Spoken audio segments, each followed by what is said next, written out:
Okay, so today we're unboxing the Viomi Smart Heater Pro 2. That's part of the Xiaomi ecosystem. It can be app controlled with the Mijia app.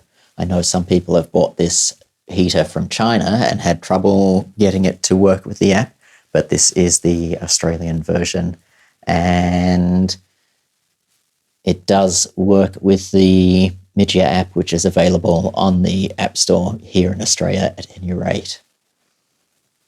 This is also a PanMe certified export. Let's see where it is.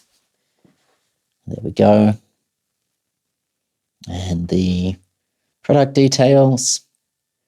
I'm not sure about the packaging here. There's nothing holding this box closed except for these straps, which you can see have bitten into the cardboard, but I'm sure that hasn't got too close to the product inside. Anyway, let's open it up and see what we've got.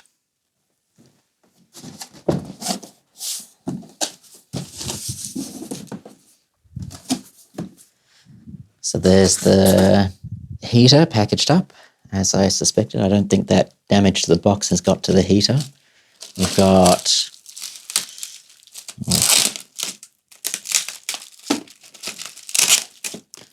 a manual.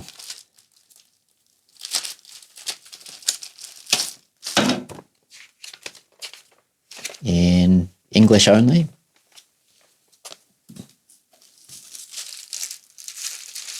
We've got a remote control.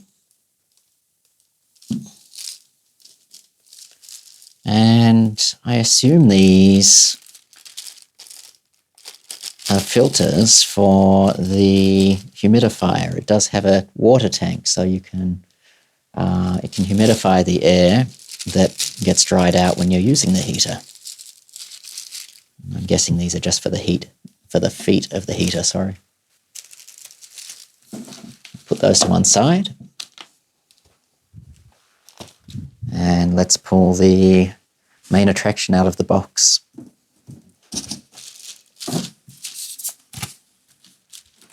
So that comes off. And we can reach in.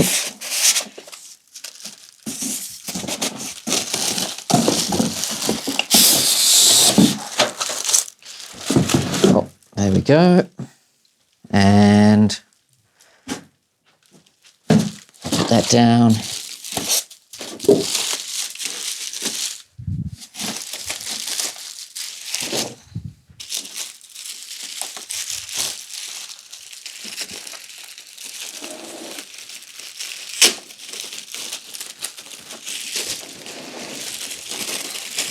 Get the plastic off.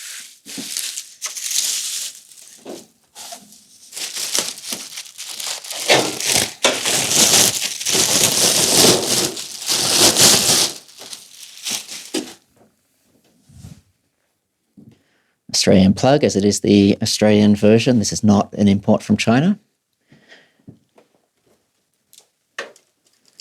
And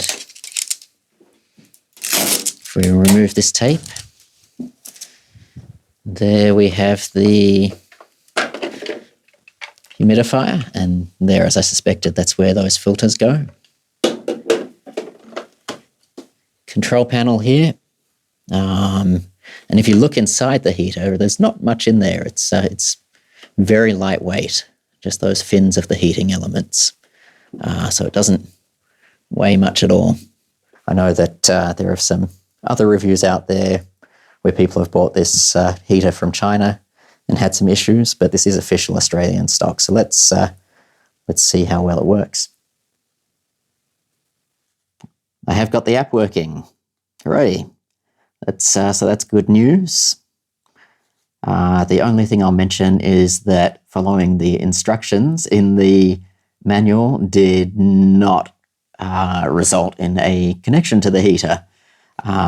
But if you follow the QR code that's included, then suddenly the app does seem to recognize the heater.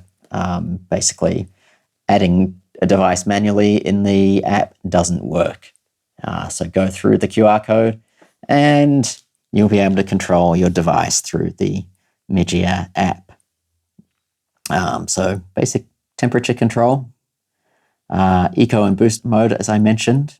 Boost, and that basically turns the heater onto maximum power.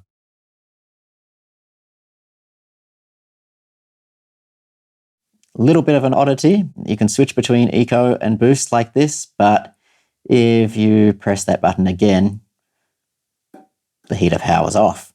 A little bit strange, but as long as you know that it works like that, then you won't run into any problems.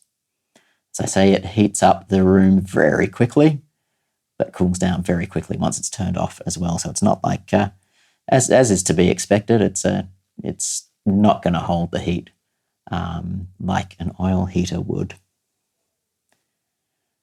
Additional settings, you can turn off the beeps. So as you noticed when I was using it, no beeps. None of those annoying beeps that lots of heaters and other devices make these days. And you can even turn off the display if it's too bright at night. And additional settings, nothing much interesting there. Automation, you'll be able to set up your standard kind of automations for coming home, for on-off timers. I haven't fiddled with those yet. As I said, the timer that's built in without using those automations is just your basic delayed off timer that a lot of heaters have. Anyway, hopefully this little overview was useful. Like and subscribe if it was, and maybe we'll be able to bring you some more interesting videos in the future.